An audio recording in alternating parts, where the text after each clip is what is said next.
Shalom saudara yang dikasihi Tuhan, pesan firman Tuhan hari ini tentang menjadi saksi Kristus.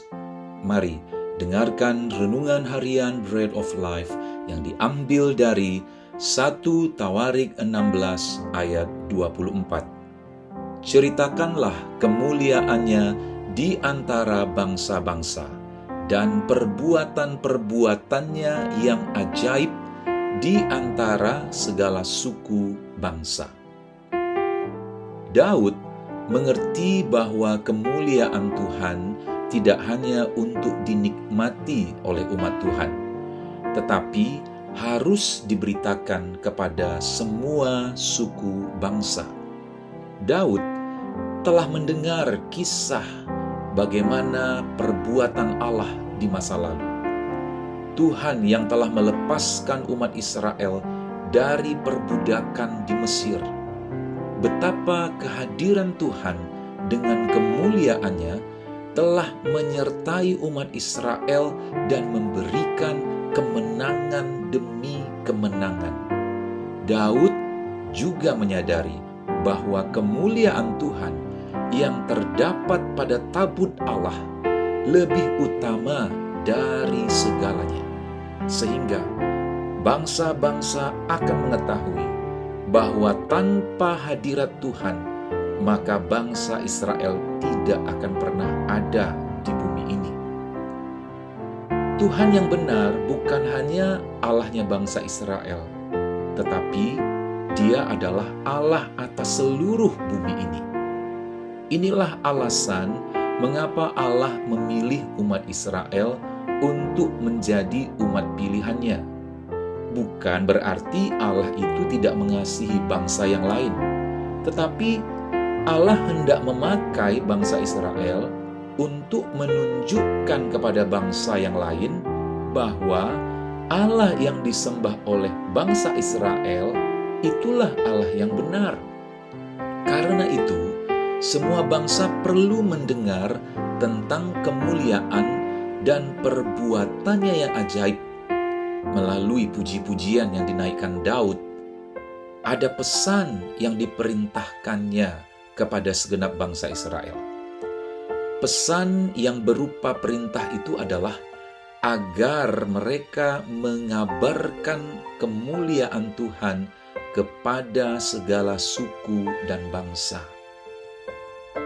Sebelum kita menjadi orang percaya, kita adalah orang-orang yang tertawan dan menjadi budak dosa. Tuhan Yesus datang ke dunia ini, Dia membebaskan kita dari belenggu dosa. Dia mengangkat kita menjadi anak-anak-Nya. Lalu kita pun menjadi umat pilihan-Nya yang dipenuhi dengan kemuliaan Bapa. Sebelum Yesus terangkat ke surga, Dia berpesan kepada para muridnya, pesan yang dikenal dengan amanat agung bagi kita orang percaya.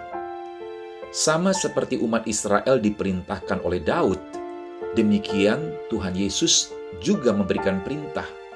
Di dalam Matius 28 ayat 19 sampai dengan 20, karena itu, pergilah, jadikanlah semua bangsa muridku, dan baptislah mereka dalam nama Bapa dan Anak dan Roh Kudus, dan ajarlah mereka melakukan segala sesuatu yang telah kuperintahkan kepadamu, dan ketahuilah, aku menyertai kamu senantiasa sampai kepada akhir zaman.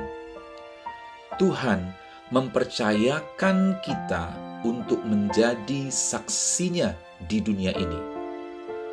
Menjadi saksi Kristus itu artinya kita punya tugas, dan tugas kita adalah untuk menceritakan kemuliaan Tuhan, perbuatan Allah di dalam hidup kita, pengalaman pribadi kita bersama Tuhan, sehingga melalui kehidupan kita banyak orang akan dapat melihat terang Kristus yang memancar dan dapat merasakan kasih Bapa yang kudus. Inilah yang Tuhan rindukan dari kita, umat pilihannya. membagikan Injil keselamatan. Mari kita berdoa. Bapa di surga, kami bersyukur karena Engkau telah menyelamatkan kami oleh kasih-Mu, membebaskan dan melepaskan kami dari perbudakan dosa. Demikian Tuhan, Engkau juga mau memakai kami menjadi alat-Mu untuk memberitakan kabar baik, menjadi saksi-Mu, menceritakan kemuliaan-Mu di antara suku dan bangsa. Inilah hidup kami, pakai kami, ya Allah Roh Kudus, untuk menjadi memberitakan kabar baik bagi dunia ini. Dalam nama Tuhan Yesus kami berdoa. Amin.